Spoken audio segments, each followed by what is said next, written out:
This is my extreme Onechunk Ironman. Hi. 5 months ago, I locked my account into the Wizard Tower chunk, and after an insane grind, we finally were able to complete all the tasks last episode, leading us to roll for our next completely random chunk in the series, Sorcerer's Tower.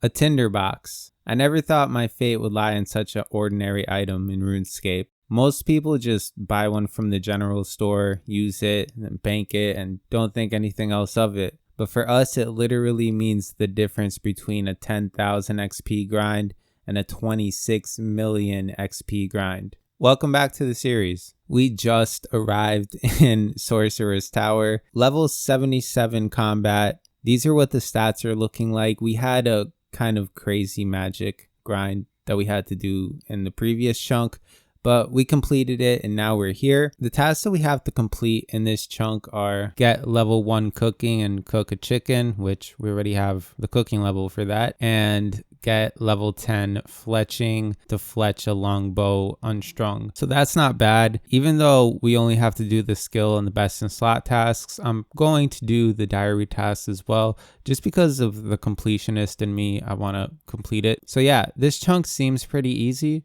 but it's really kind of a sleeping giant. Let me explain. This is the chunk where you get the fire cape from, and the only thing that's preventing this from being a task is the fact that we don't have access to a tinderbox. But once we unlock a chunk where we can get one, it's going to become a task. And not only that, but the best in slot will technically be a trimmed fire cape, which would mean we'll have to get 2 99s, one of them being fire making. So yeah, this chunk is going to be an easy one for now. Once we get that tinderbox, that's going to be a huge grind. We'll worry about that when we get there.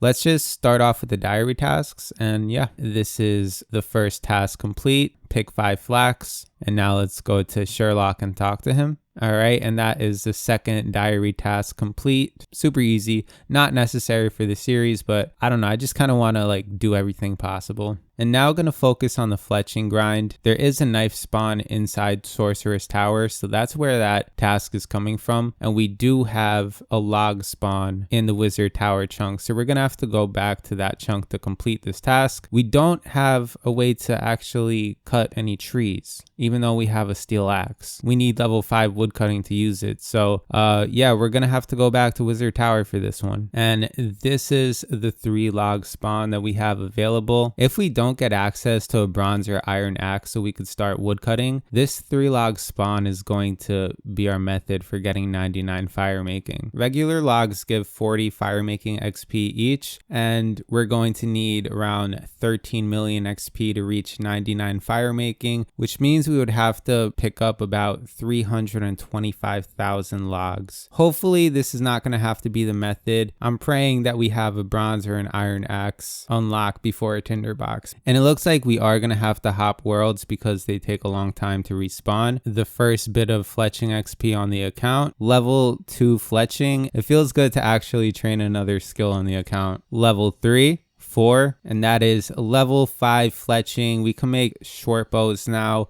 Gonna see how much XP we get from them. We were getting 5 XP each from the arrows. It looks like we're getting the same amount of XP. I'm shocked. Alright, so I guess we'll just make more arrows because we don't have to drop these. Level 6, level 7, 8 fletching, 9, and after not too bad of a grind, probably 20-30 minutes, that is a level 10 fletching. Make the longbow unstrung, and that's the first skill task complete in the Sorcerer's Tower chunk. Cross it off the list. And for the cooking task, we're gonna have to go to the basement to get some raw chicken. Literally the first place we went to when we made this account, just training on the chicken. And I got a couple of them in case we burn some. Don't want to have to walk back to Wizard's Tower. All right, made it back to Sorcerer's Tower. Let's start cooking these. Oh no.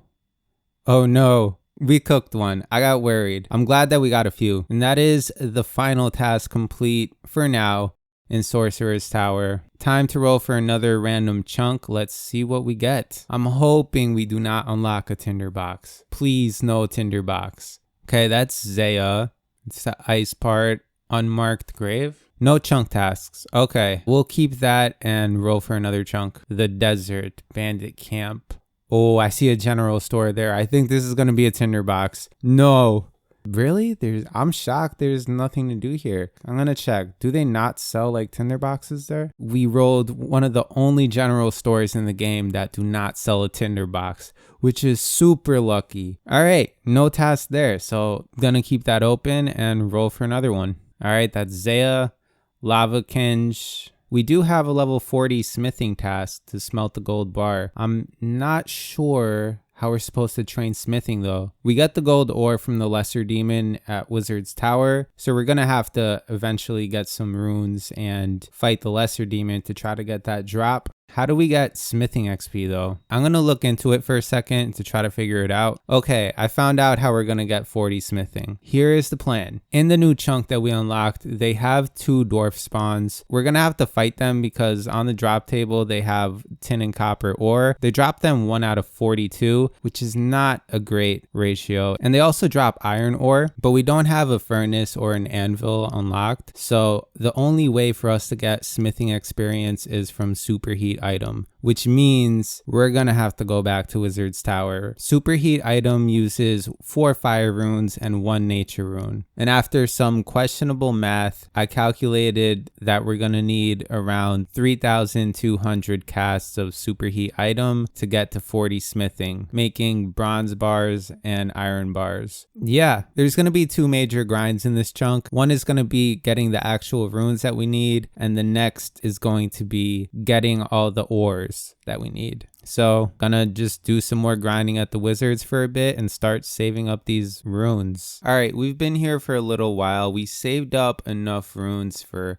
about 10 casts of superheat item. I want to take a break from training at the wizards just to go check out the Lava Kinge chunk. They have a bank there. I'm not sure if we could use it, so I want to see if that's possible, and also just to explore the chunk to see if there's anything else to do there. First steps into this chunk, it's nice to see a different scenery, and we can use the bank, which is huge. This literally changes everything. First of all, just because our inventory was so full, but more importantly, this means that we could stay here and focus on fighting the dwarves to get ores instead of focusing on getting the fire runes first, because we could just save the ores in the bank. And the reason why this is so important is because to complete this chunk, we're going to need over 12,000 fire runes, which is an insane amount. That's more than we've collected so far through the whole series. However, beginner clues have a 1 out of 42 chance to drop a fire staff, which would be an incredible item for us to get. Our only method to get beginner clues used to be from the chicken in the basement of Wizard's Tower, which had a 1 out of 300 chance to drop, and we spent a lot of time trying to do that. But now that we unlocked Lava Kinge, the dwarves here also drop beginner clues at a rate of 1 out of 100, which is way better than the chicken. And since we have to fight the dwarves anyway to get the ores we need, we have a good chance of getting some beginner clue steps that we could complete along the way. So yeah, that's gonna be the plan. And gonna put this armor on for the first time. Gonna make use of it for the first time because we are fighting a melee monster now. Found the dwarf spawns. Unfortunately, they're in 2 separate buildings, so it's not gonna be that convenient to travel in between them. Probably just gonna have to fight one and hop worlds. And that's the first pickaxe on the account. Might unlock a crazy mining and smithing grind because of that. The bronze pickaxe. That's the first copper ore drop. Iron bar. If only we had an anvil unlocked, the smithing grind would not be an issue at all, but we have no way to smith these bars. The first beginner clue, Flynn's maze shop. We can't do it, so gonna have to drop that. Iron ore drop. Once we get level 15 smithing, we could superheat these, which is gonna be more XP. And we just got a beginner clue scroll that we can do. This is actually the only step that we can complete out of all the options for beginner clues, which is why it's been so hard for us to complete one. But with this new better drop rate, I think we could probably get a couple of these. So yeah, gonna juggle this clue scroll and continue the grind. Another clue, Reldo, nope. And another one already, Varrock, nope. Another clue scroll, Nope. That's the second inventory done. It's so nice to have a bank now. Another beginner clue. Wizard Tower step? Nope. And with this tin ore drop, we should have enough to get level 2 smithing. So just gonna get the ores out of the bank and let's superheat these bronze bars. It's pretty good magic XP actually. We don't really need the magic XP anymore, but yeah. Not bad. Level 2 smithing, the first of many in this chunk. Only 39 more to go. If you guys enjoyed the video, hit the like button. I also have a playlist of the whole series if you want to see it from the beginning, and I'll see you in the next one.